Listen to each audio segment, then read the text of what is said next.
Hello everyone, so welcome to my channel optometry solution. कैसे हैं आप सब लोग? उम्मीद करती हूँ आप सब लोग बहुत अच्छे होंगे। सो गाइस, आज की इस वीडियो में हम एक बहुत इंपॉर्टेंट क्वेश्चन डिस्कस करने वाले हैं, जो मेरे व्यूअर्स का क्वेश्चन है, जो उनका डाउट है। तो चलिए पहले हम क्वेश्चन पढ़ते हैं कि क्वेश्चन क्या है एंड उसके अकॉर्डिंग हम उसका आंसर करेंगे। तो सबसे पहले हम पढ़ते हैं, क्वेश्चन है एस्टिग्मेटिज्म में जो इन्फिनाइट से लाइट आती है वो कन्वर्ज क्यों नहीं हो पाती। तो सबसे पहले हम बात करेंगे क्या इन्होंने पूछा है एस्टिग्मेटिज्म। देखो एस्टिग्मेटिज्म क्या है, एक हमारा रिफ्रैक्टिव एरर है।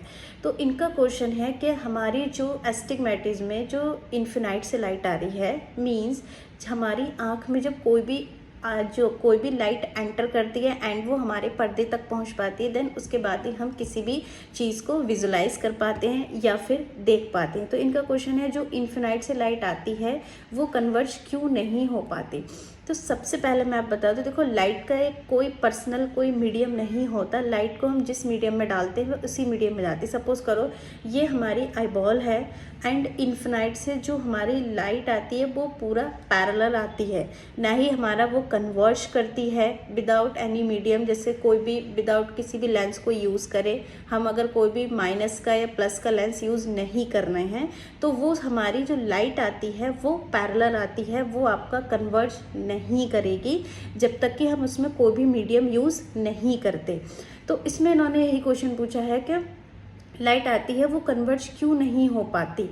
क्योंकि भाई उसके कन्वर्ज वो इसीलिए नहीं होगी क्योंकि हम जब तक किसी मीडियम का यूज़ नहीं करेंगे वो सीधा कोई भी लाइट हो वो हमारी आँख में पैरेलल ही जाती है। अब यहाँ पे मैं आपको 3 कंडीशन बताती हूँ। नंबर 1 इमेट्रोपिया की एंड नंबर 2 आपका हाइपरमेट्रोपिया एंड मायोपिया। तो अभी हम एस्टिग्मेटिज्म को छोड़ देते हैं। तो होता क्या है, जब हमारी लाइट इन्फिनाइट से, जैसे सपोज करो ये मेरी आईबॉल है एंड ये आँख का हमारा पर्दा है अंदर, ठीक है।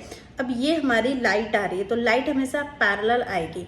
तो हम सबसे पहले बात करेंगे इमेट्रोपिया की कंडीशन में। तो लाइट सीधा पैरेलल आई और वो हमारी आँख में सीधा एंटर करी एंड वो हमारे रेटिना पर जा कर के फोकस हो गई एंड रेटिना पर फोकस हो रही है, दैट मीन्स वो कंडीशन हमारी इमेट्रोपिया है। तो लाइट हमारी, फिर से मैं आपको बता देती हूँ, बिना किसी मीडियम के वो कन्वर्ज या डाइवर्ज नहीं होती, वो सीधा हमारी पैरेलल चलती है।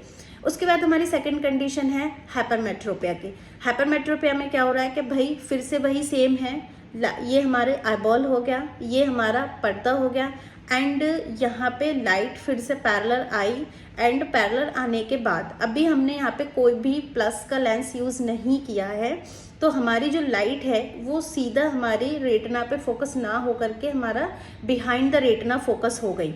अब हम क्या करेंगे, भाई लाइट पैरेलल आई है, अब वो बिहाइंड हो रही है, हमें करानी है जो लाइट वो फोकस करानी है वो हमें कहाँ करानी है, रेटिना पर। तो उसके लिए हमें क्या करना पड़ेगा, जो लाइट पीछे जा रही है उनको हमें कन्वर्ज करना पड़ेगा। देखो ये हमारा पैरेलल वाली पोजीशन हो गई, ये हमारी कन्वर्जेंस वाली पोजीशन हो गई, ये हमारी डाइवर्जेंस वाली पोजीशन हो गई। तो अब जो लाइट हमारी बिहाइंड द रेटिना फोकस हो रही है, हम उसको कन्वर्ज कराएंगे तो हम कहाँ पे फोकस कराएंगे, रेटिना पर। देन तब क्या है, हमें पूरा विजुलाइज होगा। या फिर किसी पेशेंट, कोई भी पेशेंट हाइपरमेट्रोपिक है, जब उसको प्लस का पावर लगाएंगे तो उसको ईजिली विजुलाइज हो जाएगा। थर्ड कंडीशन जो आती है हमारी, वो आती है मायोपिया की। सेम कंडीशन है, आईबॉल है एंड ये हमारा पर्दा है, लाइट फिर से हमारी इन्फिनाइट से आ रही है, पैरेलल आ रही है, अभी वो कहीं भी कन्वर्ज या डाइवर्ज नहीं करेगी जब तक हम कोई भी मीडियम यूज़ नहीं करेंगे। तो अब क्या है, लाइट आई, बट जब होता क्या है कि आईबॉल का साइज बढ़ने की वजह से वो प्रॉपर हमारे पर्दे पर फोकस नहीं हो पा रही है।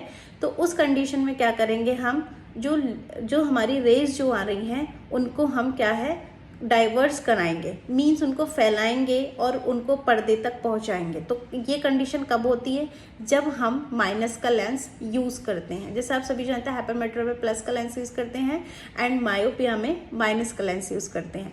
तो तो होप इसमें आपका क्वेश्चन क्लियर हो गया कि भाई कोई भी लाइट अगर हमारी आंख में जाती है, तो कोई भी लाइट हमारी आंख में जाएगी तो वो पैरेलल जाएगी, विदाउट किसी मीडियम, वो ना ही कन्वर्ज होगी ना ही वो डाइवर्ज होगी।